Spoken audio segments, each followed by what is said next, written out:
So you've done some open mics and you're ready to broaden your horizons. How do you get gigs at clubs and theaters?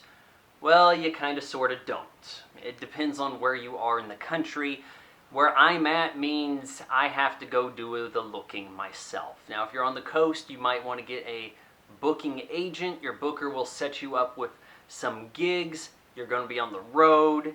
It's going to be taxing. Your wife's going to leave you, but you will feel all the better because you get to cry it out in the comedy condo that each club has.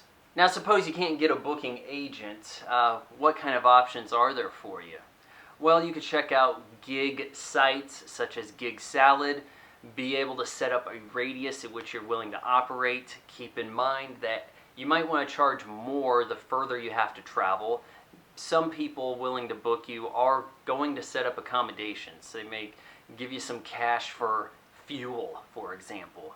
I would like to be able to go and drive back within the same day and not have to lay on some kind of overnight expense. Now, if you're doing a show by yourself, you probably have an hour of material. You've been doing open mics for a while. You don't have anyone coming on and opening for you. You're not a featured act. You're the headliner, the one and only. You might be lucky enough to have someone kind of sort of introduce you. You're certainly not going to have theme music at this point. So all the pressure is on you.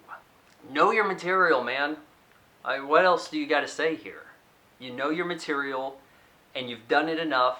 You don't have to keep practicing it up to the minute because you know your jokes and you know the flow that connects them together.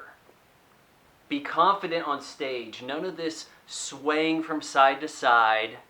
Hell, I see some wrestlers now, even old ones, start talking.